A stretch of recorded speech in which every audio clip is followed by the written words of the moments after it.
warahmatullahi wabarakatuh. Kembali lagi sama saya Indah Aulia. Di sini saya akan membahas tentang manajemen persediaan. Definisi manajemen persediaan. Persediaan merupakan bagian dari modal kerja yang tertanam dalam bahan baku, barang setengah jadi maupun barang jadi. Jadi tergantung jenis industrinya. Persediaan merupakan elemen modal kerja yang selalu dalam keadaan berputar, di mana secara terus-menerus mengalami perubahan. Kalau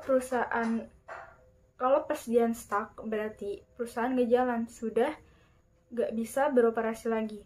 Perusahaan yang bagus, persediaannya berputar dan berubah-ubah. Lalu persediaan atau inventory merupakan elemen utama dari modal kerja, karena yang pertama, jumlah persediaan paling besar dibanding dengan modal kerja lainnya.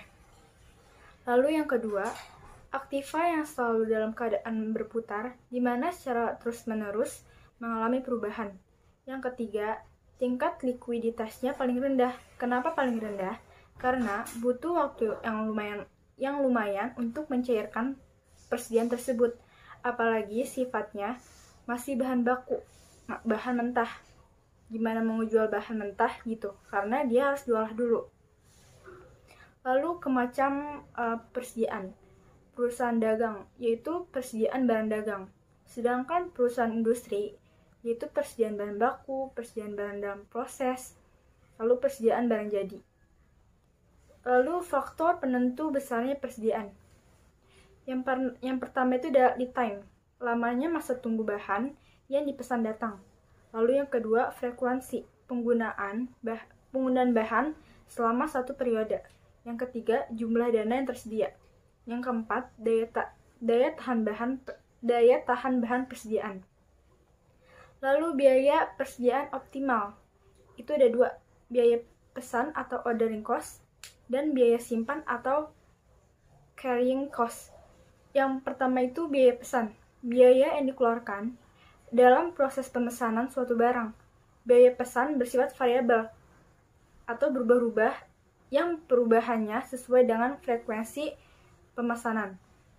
Biaya pesan meliputi biaya selama proses pemesanan, biaya pengiriman permintaan, biaya penerimaan, pengecekan bahan dan penimbangan, lalu ada biaya penempatan bahan ke dalam gudang, lalu yang terakhir biaya proses pembayaran. Sedangkan biaya simpan, biaya yang dikeluarkan perusahaan dalam rangka proses penyimpanan suatu barang yang dibeli. Biaya simpan merupakan biaya yang dikeluarkan oleh perusahaan untuk menyimpan persediaan selama periode tertentu agar bahan baku yang disimpan kualitasnya sesuai dengan yang diinginkan. Biaya simpan variabelnya atau berubah-ubah yang perubahannya tergantung dari jumlah bahan baku yang disimpan. Biaya simpan meliputi ada biaya sewa gedung, biaya sewa gudang, biaya pemeliharaan barang di gudang, lalu ada biaya modal, bunga yang diperlukan untuk investasi barang yang akan disimpan. Lalu ada biaya asuransi, dan yang terakhir biaya keuangan barang atau kadaluarsa barang, dan biaya penurunan kualitas. Lalu kita masuk ke EOQ, Economical Order Quantity. EOQ adalah metode yang digunakan untuk mengatur jumlah pemesanan persediaan seekonomis mungkin.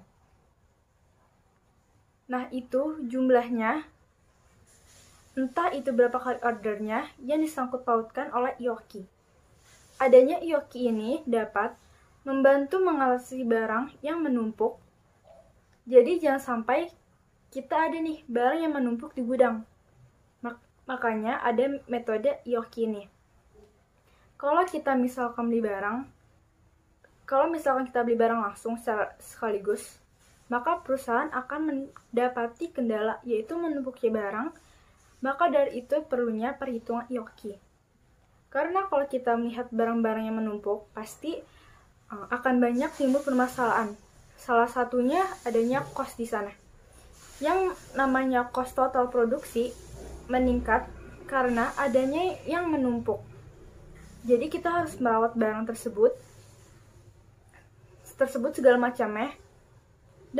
Dan juga jika kalau misalnya barang terlalu lama diendapkan, apalagi bahan baku, akan mengurangi kualitas bahan-bahan baku tersebut yang sampai ke konsumen nantinya.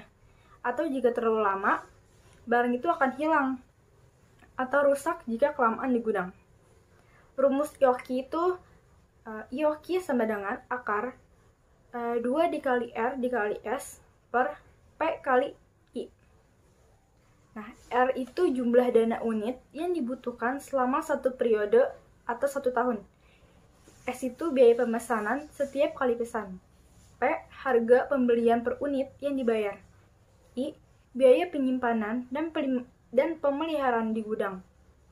Contoh, biaya penyimpanan dan pemeliharaan di gudang adalah 40% dari nilai persediaan di gudang.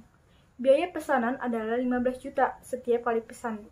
Jika material yang dibutuhkan selama setahun 1.200 unit dengan harga 1 juta per unitnya, hitunglah IOKI.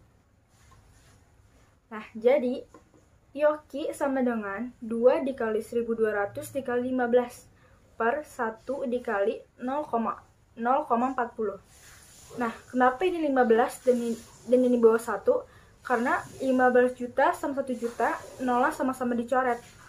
Lalu ini kenapa 0,40? Karena ini 40% itu